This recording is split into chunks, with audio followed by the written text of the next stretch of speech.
우리는 예수님을 통해 우리에게 찾아오신 하나님을 믿습니다. 그렇기 때문에 예수님이 어떤 분인지를 아는 것이 중요합니다. 여러분, 예수님은 어떤 분이십니까? 성경은 예수님을 하나님의 성전이라고 말씀합니다. 따라서 하나님의 집 성전을 살펴보면 예수님이 어떤 분인지를 알 수 있습니다. 출애굽기 25장부터 40장까지는 성전의 기원이 되는 성막에 대해서 말씀하고 있습니다. 이 성막에 대한 말씀을 살펴보면서 예수님이 어떤 분인지를 배워봤으면 합니다. 그래서 우리 모두 예수님을 더 깊이 알고 실제적으로 예수님을 믿는 그런 삶을 살았으면 좋겠습니다. 그러면 사도신경으로 우리의 신앙을 고백한 후에 성경 말씀을 살펴보겠습니다. 나는 전능하신 아버지 하나님, 천지의 창조주를 믿습니다. 나는 그의 유일하신 아들, 우리 주 예수 그리스도를 믿습니다. 그는 성령으로 잉태되어 동정녀 마리아에게서 나시고 본디오 빌라도에게 고난을 받아 십자가에 못 박혀 죽으시고 장사된 지 사흘 만에 죽은 자 가운데서 다시 살아나셨으며 하늘에 오르시어 전능하신 아버지 하나님 우편에 앉아 계시다가 거기로부터 살아있는 자와 죽은 자를 심판하러 오십니다. 나는 성령을 믿으며 거룩한 공교회와 성도의 교제와 죄를 용서받는 것과 몸의 부활과 영생을 믿습니다. 아멘. 오늘은 출애굽기 25장 10절부터 22절까지의 말씀을 읽겠습니다. 아카시아 나무로 길이가 2자반, 너비가 1자반, 높이가 1자반 나가는 궤를 만들어라. 순금으로 그 안팎을 입히고 그 둘레에는 금테를 둘러라. 금고리 4개를 만들어서 그 밑에 네 모퉁이에 달되 한쪽에 고리 2개, 다른 한쪽에 고리 2개를 달아라. 그리고 아카시아 나무로 채를 만들어서 금을 입혀라. 그 채를 궤의 양쪽 고리에 끼워서 궤를 맬 수 있게 하고 그 채들을 궤의 고리에 그대로 두고 거기에서 빼내지 말아라. 내가 너에게 줄 정금판을 그 궤 속에 넣어두어라. 순금으로 길이가 2자반, 너비가 1자반인 속죄판을 만들어라. 금을 두들겨서 그룹 2개를 만들고 그것들을 속죄판의 양쪽 끝에 각각 자리 잡게 하여라. 그룹 하나는 이쪽 끝에, 또 다른 하나는 그 맞은쪽 끝에 자리 잡게 하되 속죄판과 그 양 끝에 있는 그룹이 한 덩이가 되도록 하여라. 그룹들은 날개를 위로 펴서 그 날개로 속죄판을 덮게 하고 그룹의 얼굴들은 속죄판 쪽으로 서로 마주보게 하여라. 너는 그 속죄판을 궤 위에 얹고 궤 안에는 내가 너에게 줄 증거판을 넣어두어라. 내가 거기에서 너를 만나겠다. 내가 속죄판 위, 곧 증거궤 위에 있는 2 그룹 사이에서 이스라엘 자손에게 명할 모든 말을 너에게 일러주겠다. 아멘. 출애굽기 24장에서 하나님은 이스라엘 백성과 언약을 맺으셨습니다. 언약의 핵심은 하나님께서 자기 백성과 함께 하시겠다는 것입니다. 그리고 그들을 통해 하나님이 어떤 분인지를 이 세상에 나타내실 것입니다. 자, 이렇게 하나님이 이스라엘과 함께 하신다면 하나님이 이스라엘과 함께 하신다는 구체적인 증거물이 필요합니다. 그래서 하나님은 이스라엘 백성들에게 성막을 세우라고 합니다. 이 성막은 히브리어로 미슈칸입니다. 하나님께서 머무시는 곳, 하나님의 임재가 나타나는 장소를 가리킵니다. 따라서 성막은 아무렇게나 지어서는 안 됩니다. 어떻게 지으라고 합니까? 출애굽기 25장 9절에 따르면 내가 너에게 보여주는 모든 모양과 똑같은 모양으로 성막과 거기에서 쓸 모든 기구를 만들어라. 하나님은 그렇게 말씀하셨습니다. 하나님께서 보여주는 대로 만들라고 합니다.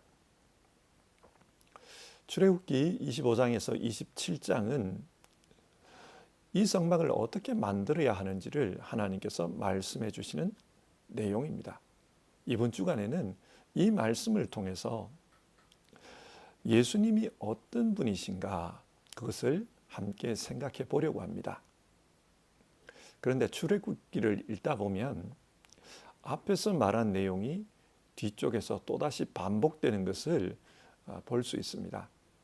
그래서 반복을 피하는 방법으로 설교를 하려고 합니다. 그렇기 때문에 오늘은 25장 내용 중에 언약궤에 관한 말씀만 살펴보도록 하겠습니다. 먼저 하나님께서 언약궤를 만들라고 합니다. 언약궤가 뭔가?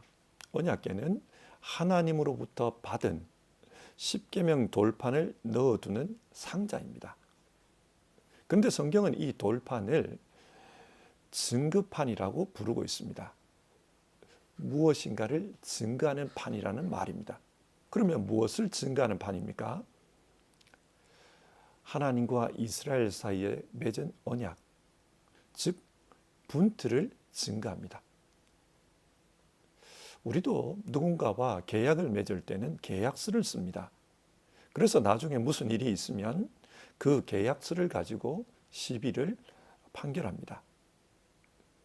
그처럼 하나님은 이스라엘과 계약을 맺으시고 분트가 되셨습니다. 그리고 그 계약의 계약서에 해당되는 것으로 이 증거판, 십계명 돌판을 주신 것입니다. 자, 이걸 통해 하나님께서 이스라엘과 언약, 즉 독일말로 분트를 맺었다고 했는데 이 분트가 어떤 내용의 분트입니까? 나는 너희의 하나님이 될 것이다. 나는 너희의 하나님이기 때문에 너희를 지켜주고 또 너희를 인도해 줄 것이다. 그리고 너희는 이제부터 내 백성이 될 것이다. 그리고 나를 위한 제사장으로서 이 세상에 나 주 곧 하나님이 참신임을 증거하는 일을 해야 한다. 이것이 계약서의 내용입니다.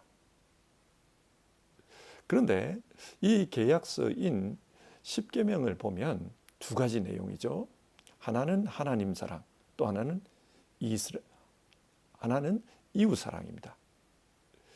그러니까 이 돌판은 하나님께서 자기 백성에게 명령하신 하나님의 말씀이면서 동시에 그 명령을 지키면 하나님과 이스라엘이 분트가 된다, 하나가 된다. 그것을 보여주는 것입니다. 자, 여기서 한번 생각해 봅시다. 여러분, 예수님은 어떤 분이십니까? 예수님은 하나님의 말씀이십니다. 요한복음 1장은 예수님을 말씀이 육신이 되신 분이라고 했습니다. 예수님은 태초부터 하나님과 함께 계시던 말씀이라고 했습니다. 그런데 이 말이 무슨 뜻일까요? 하나님이 말씀이시다. 무슨 뜻입니까? 하나님은 눈에 보이지 않습니다. 뿐만 아니라 너무나도 크신 분이어서 우리의 이성으로서는 다 이해할 수가 없는 분입니다. 그러면 우리에게 문제가 생깁니다. 어떤 문제입니까? 하나님을 다 알지 못하면 어떻게 믿을 수 있는가? 그 문제입니다. 알 수 없는 분을 어떻게 믿을 수 있습니까? 믿기가 어렵습니다. 그래서 하나님은 우리에게 자기 자신을 계시해 주셨습니다. 어떻게 해요? 말씀을 통해 계시해 주셨습니다. 그래서 우리는 그 말씀을 듣고 하나님을 믿을 수 있습니다. 예수님이 하나님의 말씀이라는 말은 예수님은 우리가 알 수 있고 또 우리가 이해할 수 있게 계시된 하나님이시라는 뜻입니다. 이 말씀이신 하나님을 한번 생각해 보십시다. 그 말씀께서 어떤 일을 하셨습니까? 하나님이 태초에 천지를 창조하실 때 이 말씀으로 창조하셨습니다. 말씀이 선포되니까 천지가 생겨났습니다. 무로부터 뭔가가 생겨난 것이지요. 그러니까 하나님의 말씀은 단순한 말, 즉 언어가 아닙니다. 우리의 말은 그냥 자기 생각을 표현하는 도구일 뿐입니다. 그리고 공기 중에서 사라지는 그런 소리에 불과합니다. 그러나 하나님의 말씀은 하나님의 능력, 하나님의 힘 그 자체입니다. 그래서 그 말씀 때문에 무의 상태에서 천지가 생겨난 것입니다. 이처럼 말씀이신 하나님, 즉 예수 그리스도는 하나님의 능력 그 자체입니다. 여러분, 신약 성경을 읽어보면 예수님께서 많은 이적을 행하셨다고 하는데 이것이 무엇을 의미합니까? 하나님의 능력이 예수님 안에 있다는 것입니다. 그리고 그 능력으로 죄와 허물로 죽었던 인간을 새롭게 창조하십니다. 그 인간에게 성령을 부어주시고 새 생명으로 살아가게 하셨습니다. 뿐만 아니라 죄로 말미암아 일그러진 이 세상도 다시금 새롭게 하십니다. 그래서 마지막에 보라, 내가 만물을 새롭게 하노라 그렇게 선포하십니다. 예수님은 이런 분입니다. 그리고 하나님의 말씀은 하나님의 생각, 하나님의 계획, 하나님의 뜻이 드러나도록 우리에게 찾아오는 통로입니다. 그래서 우리는 이 말씀을 통해 하나님을 알 수 있습니다. 생각해 보십시오. 태초에 하나님께서 아담을 창조하셨습니다. 그때 아담은 어떤 방식으로 하나님을 만났을까요? 하나님은 영이시기 때문에 인간의 눈에는 보이지 않습니다. 그때 아담은 말씀으로 찾아오시는 하나님을 만났을 것입니다. 따라서 아담에게 말씀은 하나님 그 자체입니다. 말씀을 통해 하나님의 존재를 만나고 또 하나님의 생각, 하나님의 계획을 알게 되었습니다. 이처럼 우리도 말씀이신 하나님, 즉 예수 그리스도를 통해 하나님을 알게 됩니다. 그분의 뜻, 그분의 계획, 그분의 생각을 이해하게 됩니다. 그렇기 때문에 우리 기독교는 말씀의 종교입니다. 하나님의 말씀이 성경에 기록되어 있죠. 그래서 성경이 중요합니다. 이 성경을 통해 하나님을 알고 하나님을 믿어야 합니다. 이 성경 말씀은 말씀이신 하나님, 즉 예수 그리스도를 이야기하는 것이다. 그것을 기억해야 합니다. 어떤 분들은 성경을 읽으면서 구약의 하나님과 신약의 하나님이 좀 달라 보인다. 그런 말을 합니다. 구약의 하나님은 뭔가 좀 무섭게 느껴지고 신약의 하나님은 사랑의 하나님으로 느껴진다는 것이지요. 왜 이렇게 느껴질까요? 그 이유는 구약에는 율법이 기록되어 있습니다. 그리고 그 율법의 말씀은 죄 지은 자는 돌로 쳐라, 죽여라 이런 말씀들이 많이 나와요. 그렇기 때문에 뭔가 하나님이 무서운 분처럼 느껴집니다. 그러나 여러분, 이 성경은 말씀이신 하나님, 즉 예수 그리스도를 기록했다라는 것을 기억해야 합니다. 성경의 주제는 예수 그리스도이십니다. 따라서 구약의 성경 말씀도 예수 그리스도를 통해 이해하면 그 속에 하나님의 은혜가 보입니다. 성경은 철저하게 예수님 중심으로 해석되고 이해되어야 합니다. 오늘 말씀은 하나님의 집 안에 언약궤가 있었다. 그리고 그 언약궤 안에는 하나님의 말씀이 기록된 증거판이 있었다. 그것을 말해줍니다. 이 말씀을 통해 우리는 예수님은 하나님의 말씀이시다. 그것을 알 수 있습니다. 그런데 이 말씀을 어디에 넣어 보관하라고 했습니까? 언약궤입니다. 그리고 이 언약궤는 좀 특별한 점이 있어요. 그게 뭡니까? 덮개입니다. 이 언약궤의 덮개를 속죄소라고 부르는데 히브리어로는 카포레트입니다. 카포레트는 덮는다라는 뜻의 단어 키페르에서 왔습니다. 그러니까 하나님은 이 속죄소에서 이스라엘의 죄를 덮어주십니다. 대제사장이 1년에 한 번 대속죄일에 속죄짐승의 피를 가지고 지성소에 들어갑니다. 그리고 이 속죄소에 피를 뿌립니다. 그러면 하나님께서 그 죄를 덮어주십니다. 루터는 성경을 번역하면서 이 카포레트를 은혜의 자리 그렇게 번역했습니다. 하나님께서 우리에게 은혜를 베풀어 주시는 장소가 바로 이 속죄소라는 말입니다. 22절을 보면요, 하나님이 이런 약속을 하십니다.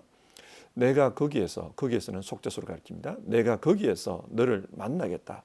내가 속죄판 위, 곧 증거궤 위에 있는 두 그룹 사이에서 이스라엘 자손에게 명할 모든 말을 너에게 일러주겠다. 하나님은 이 속죄소에서 모세를 만나겠다고 했습니다. 그리고 하나님의 말씀을 일러주겠다고 하셨습니다. 그러니까 이곳이야말로 말씀으로 찾아오시는 하나님, 그 하나님을 만나는 장소입니다. 하나님은 이곳에서 사람을 찾아와서 사람의 죄를 덮어주시고 또 하나님의 뜻을 드러내 주십니다. 여러분, 성경이 말하고 있는 내용을 잘 살펴보십시오. 우리에게 찾아오셔서 우리의 죄를 덮어주시고 또 우리에게 하나님의 뜻을 말씀해 주신 분이 누구입니까? 예수 그리스도입니다. 그러므로 이 속죄소는 예수 그리스도를 상징하는 물건입니다. 히브리서 8장 5절에 이 땅의 성막이 하늘에 있는 것들의 모형과 그림자에 지나지 않는다, 그런 말씀이 나옵니다. 그러니까 원본은 하늘에 있는 거예요. 이 땅에 있는 것은 모형입니다. 그러면 하늘에 있는 원본이 무엇일까요? 그것은 바로 예수 그리스도이십니다. 예수 그리스도가 하나님을 만나는 곳이고 하나님의 속죄의 은혜가 베풀어지는 곳입니다. 그리고 그 예수 그리스도를 통해 하나님의 계시의 말씀이 주어집니다. 요한계시록 21장을 보면 마지막 때에 임할 하나님 나라가 나옵니다. 그 하나님 나라에는 성전이 없다, 그렇게 기록되어 있습니다. 왜 그럴까요? 예수 그리스도가 성전입니다. 우리는 하나님 나라에서 예수 그리스도와 함께 살 것입니다. 또 성전이신 그 예수 그리스도 안에서 살게 될 것입니다. 그리고 그곳에서 하나님을 만납니다. 이것을 모세는 성막을 통해 표현한 것입니다. 자, 여기서 예수님을 믿고 사는 것이 왜 중요한지를 생각해 보십시다.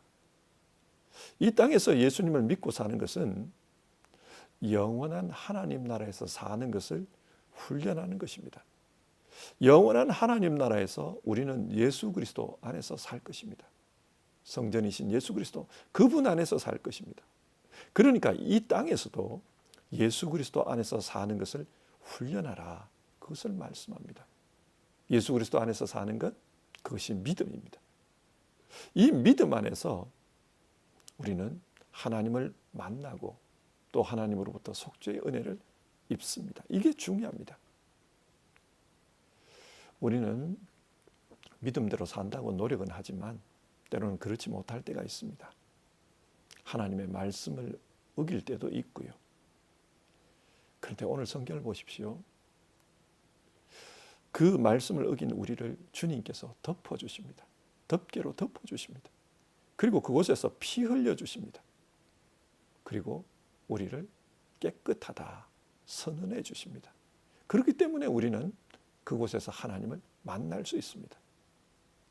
이 언약궤의 덮개가 보여주는 것이 바로 우리 주 예수 그리스도 그분입니다. 말씀을 맺겠습니다. 이상에서 살펴본 것처럼 성막에 있는 언약궤는 예수 그리스도를 상징합니다. 출애굽기는 성막을 설명하면서 제일 먼저 이 언약궤 이야기를 합니다. 왜 그럴까요? 이 언약궤가 성막에서 제일 중요하기 때문입니다. 이 언약궤가 중요한 이유는 예수 그리스도를 상징하기 때문입니다. 자, 그렇다면 예수님은 어떤 분입니까? 예수님은 하나님의 말씀입니다. 우리에게 하나님이 이해될 수 있도록 그렇게 계시해 주시는 분입니다. 하나님은 이 말씀을 통해 우리에게 찾아오십니다. 그리고 이 말씀 안에서 우리를 만나 주십니다. 성경은 이것을 우리에게 보여줍니다. 그리고 하나님은 말씀대로 살지 못하는 인간, 죄 때문에 하나님 앞에 설 수 없는 인간, 그 인간을 피 흘림을 통해 용서해 주십니다. 그리고 깨끗다 말씀하시고 우리를 만나 주십니다. 이것이 언약궤의 덮개를 통해 보여주신 내용입니다. 여러분, 이것이 무엇을 의미합니까? 하나님은 어떤 상황에서도 우리를 만나길 원하신다는 것입니다. 인간이 죄를 짓더라도 어떤 상황에서도 하나님은 우리를 만나기를 원하십니다. 그래서 이 언약궤의 덮개를 통해 그걸 보여주신 겁니다. 하나님은 지금으로부터 3,500년 전에 어떻게 하나님을 만날 수 있고 또 어떻게 하나님과 함께 살아갈 수 있는가, 그것을 보여주셨습니다. 그것이 바로 예수 그리스도의 상징인 언약궤였습니다. 성도 여러분, 이 예수님을 믿으면서 우리는 하나님을 만나야 합니다. 그리고 이 예수 그리스도와 함께 임마누엘 하나님의 삶을 살아야 합니다. 하나님은 우리와 함께 하시길 원하십니다. 그 임마누엘의 삶을 우리는 예수님을 믿는 가운데 실현해야 합니다. 언약궤는 하나님의 말씀이 들어있는 상자라고 했습니다. 말씀으로 찾아오신 그 예수님을 믿으며 임마누엘 하나님을 만나야 합니다. 그리고 언약궤의 덮개는 우리의 죄를 속죄하는 장소라고 했습니다. 죄를 짓고 부정할 때에도 우리를 위해 피 흘려주시는 그 주님, 예수 십자가 보혈을 의지하고 하나님 앞에 나아가야 합니다. 그리고 그곳에서 하나님을 만나고 임마누엘 하나님과 함께 살아야 합니다. 성도 여러분, 하나님은 우리가 늘 하나님과 함께 사는 것을 원하십니다. 그래서 하나님은 우리에게 찾아오신 것입니다. 늘 하나님과 함께 사는 생활, 임마누엘의 생활을 실천하는 우리 모두 되었으면 좋겠습니다. 이런 믿음으로 오늘 하루도 살아갑시다. 같이 기도하겠습니다. 하나님, 오늘은 성막 안에 있었던 언약궤에 대해 살펴보았습니다. 이 언약궤는 예수 그리스도를 상징하는 것이다. 우리는 그렇게 말씀을 나누었습니다. 하나님께서 이 언약궤를 이스라엘 백성에게 주신 것은 하나님이 말씀 안에서 우리와 분터가 되심을 보여주기 위해서였습니다. 우리 모두는 말씀이신 예수 그리스도 안에서 하나님과 분터가 되었음을 기억하며 살게 하옵소서. 하나님과 연합한 사람으로서 그 하나님의 말씀을 믿고 또 실천하며 살아가게 하옵소서. 또 하나님과 연합한 사람으로서 하나님의 용서해 주심을 믿게 하옵소서. 우리가 죄지었을 때, 허물 가운데 살아갈 때에도 하나님은 속죄소에서 우리의 죄를 용서해 주심으로 우리와 임마누엘의 삶을 살기를 원하셨습니다. 우리 성도님들, 어려움 만났을 때, 신앙적으로 힘든 상황에 처했을 때 하나님의 이 소원, 임마누엘의 소원을 생각하며 하나님 앞에 설 수 있는 용기를 주시옵소서. 우리 가운데 어려움을 만난 분들, 신앙적으로 어려운 상황에 있는 분들, 오늘 말씀을 믿고 하나님 앞에 다시 서는 그런 역사가 있기를 바랍니다. 그래서 어떤 상황 속에서도 하나님과 동행하는 주님의 백성, 주님의 사람으로 살아가도록 도와주시옵소서. 예수님 이름으로 기도드립니다. 아멘. 주님 가르쳐 주신 기도로 아침 예배를 마치겠습니다. 하늘에 계신 우리 아버지, 아버지의 이름을 거룩하게 하시며 아버지의 나라가 오게 하시며 아버지의 뜻이 하늘에서와 같이 땅에서도 이루어지게 하소서. 오늘 우리에게 일용할 양식을 주시고 우리가 우리에게 잘못한 사람을 용서하여 준 것 같이 우리 죄를 용서하여 주시고 우리를 시험에 빠지지 않게 하시고 악에서 구하소서. 나라와 권능과 영광이 영원히 아버지의 것입니다. 아멘.